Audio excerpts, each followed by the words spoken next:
তো আজকে আমি ট্রেড নিয়েছিলাম এই ক্যান্ডেলটাতে 9:36 ক্যান্ডেলে, আর এক্সিট করেছিলাম আমি এই ক্যান্ডেলে 9:38 ক্যান্ডেলে। আমার এন্ট্রি হয়েছিল 52 টাকাতে, 22,500 পি নিয়েছিলাম, 22,500 পি নিয়েছিলাম আমি। আমার এন্ট্রি প্রাইস ছিল 52 টাকা।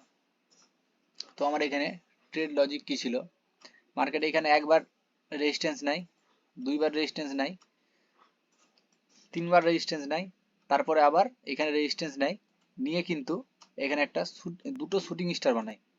শুটিং স্টার বানিয়ে এই ক্যান্ডেলটাতে আমি এন্ট্রি করি, এই শুটিং স্টারের জন্য আমি এন্ট্রি করি এখানে। তো এইখান থেকে আমার স্টপ লস ছিল 2 পয়েন্টের, অপশনে 2 পয়েন্টের আমার স্টপ লস ছিল, আর টার্গেট আমি 6 পয়েন্ট বুক করেছি এখানে, মানে 1:3 রিস্ক রিওয়ার্ড রেশিও আমি ফলো করেছি। তো আমি এই ক্যান্ডেলে এক্সিট করে দিই, তারপরেও মার্কেট নিচের দিকে আসতে থাকে এইখানে। তো এখানে মোটামুটি আরো ভালো এসেছিল, মোটামুটি 70-72-এর কাছাকাছি গেছিল।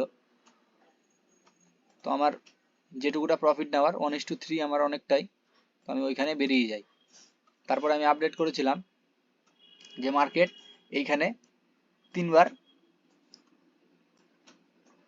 বার এইখানে নিচে আসার পর তারপরে কিন্তু এই লোটাকে রেসপেক্ট করেছে, এই লোটা।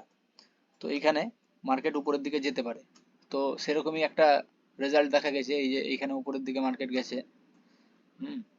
তো যারা ট্র্যাপ থেকে বাঁচতে চাও, মার্কেটে কখন ট্র্যাপ করে মার্কেট, সেটার জন্য তোমরা আমার চ্যানেলটিকে সাবস্ক্রাইব করতে পারো। আর ভিডিওটা ভালো লাগলে একটা লাইক করে দিও।